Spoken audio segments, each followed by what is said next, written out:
Selamat pagi anak-anak. Hari ini kita akan belajar bahasa Jawa dan tematik. Untuk tematik, hari ini kita akan belajar bahasa Indonesia dan IPA. Untuk bahasa Jawa, kita akan belajar tentang jenis-jenis dolanan atau permainan. Untuk bahasa Indonesia, kita akan belajar tentang ide pokok suatu paragraf. Dan untuk IPA, kita akan belajar organ gerak hewan dan manusia. Kita bahas satu-satu ya. Untuk bahasa Jawa, kita belajar tentang jenis-jenis dolanan, seperti yang Bu Monik bilang di awal. Nah, jenis dolanan itu ada dua jenis. Ada dolanan tradisional dan dolanan modern. Apa sih bedanya dolanan tradisional dan dolanan modern? Tentunya berbeda dari segi alat permainan yang digunakan. Nah, dolanan tradisional itu masih menggunakan alat-alat yang sederhana, alat-alat yang masih tradisional, atau malah justru tidak menggunakan alat apapun. Contohnya, cublak-cublak suang. Nah, kalau kalian bermain cublak-cublak suang, kalian hanya perlu mengajak teman-teman kalian, lalu alat yang dibutuhkan mungkin cuma batu kecil lah. Tentunya kalian pernah ya main cublak-cublak suang. Itu salah satu contoh permainan tradisional. Jadi permainan tradisional itu permainan yang sudah sangat sering kalian mainkan sejak kecil, yang sangat sederhana, tanpa perlu alat-alat apapun, tanpa perlu mesin-mesin, tanpa perlu alat-alat yang modern. Itu dolanan tradisional. Yang kedua, itu dolanan modern. Nah, dari namanya aja udah kelihatan, dolanan modern itu berarti permainan yang menggunakan alat-alat modern atau permainan yang sudah dibuat secanggih mungkin. Contohnya apa sih?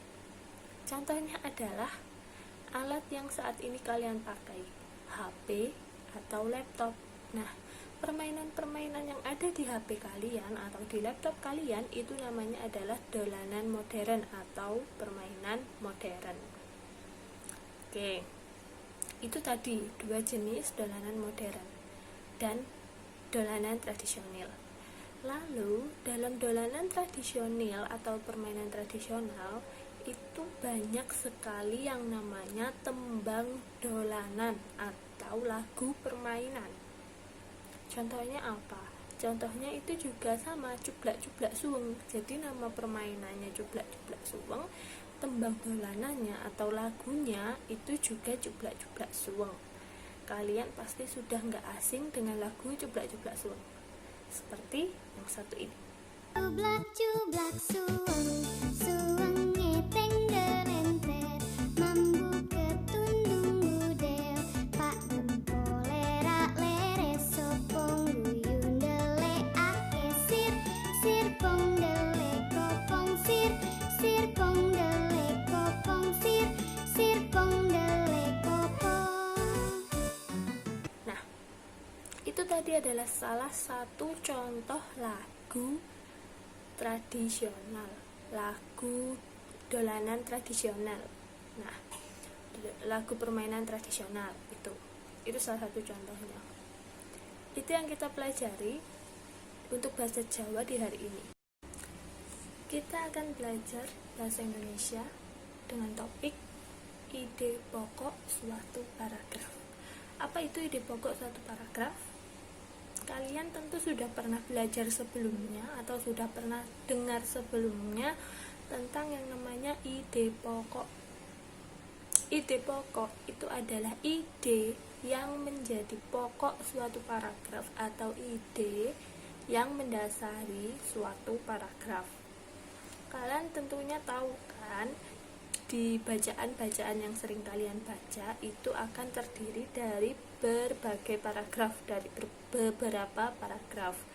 Nah, paragraf itu juga terdiri dari beberapa kalimat, minimal 5 kalimat ya, 3-5 kalimat itu paragraf, minimal 3-5 kalimat. Nah, Dari kalimat-kalimat itu tentunya akan ada satu kalimat yang menjadi pokoknya atau yang menjadi inti dari paragraf tersebut. Contohnya kalian lihat di buku tematik halaman 1. Di situ ada bacaan. Di paragraf pertama, Bumonik bacakan ya. Hari Minggu adalah hari libur sekolah. Namun demikian, menurut Edo, hari Minggu bukanlah hari yang harus dilewatkan begitu saja. Sejumlah rencana telah dia persiapkan. Mulai dari memenuhi ajakan Benny untuk berlatih berenang, menemani Lani membeli buku, hingga pergi ke kandang kelinci.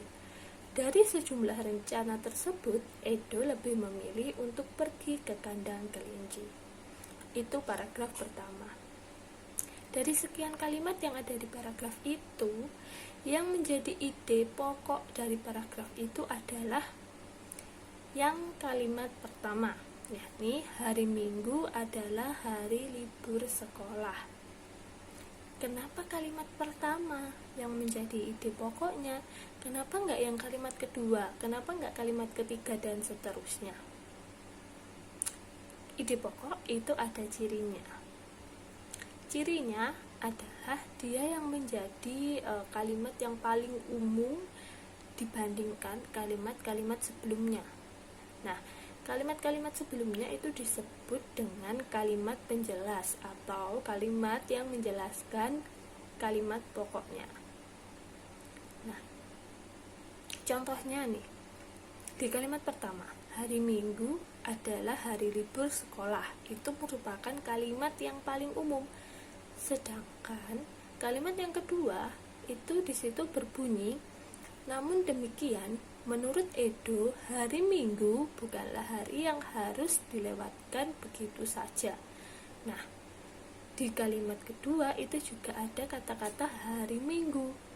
Ada kata-kata namun, menurut Edo, berarti itu sudah menjelaskan kalimat pertamanya. Tadi kalimat pertamanya, hari Minggu adalah hari libur sekolah. Di kalimat kedua dijelaskan, menurut Edo, hari Minggu itu bukan hari yang harus dilewatkan begitu saja. Di kalimat ketiga juga sama. Sejumlah rencana telah dia persiapkan.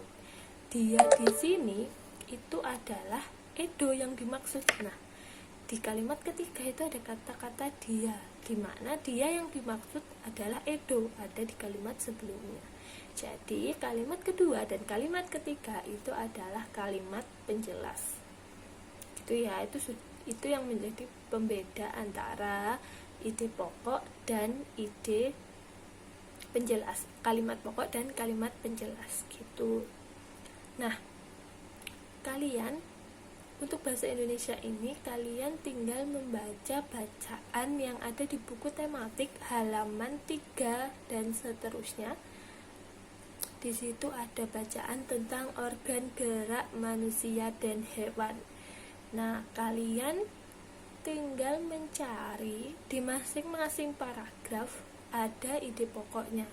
Tinggal kalian tuliskan di buku tugas kalian apa yang menjadi ide pokok dari masing-masing paragraf itu. Terus untuk tugas IPA, Bumonik akan berikan materi IPA itu besok. Tapi untuk hari ini Bumonik pengen tahu dulu dari kalian, setelah kalian membaca organ gerak manusia dan hewan, apa sih yang kalian dapatkan tentang organ gerak manusia dan hewan?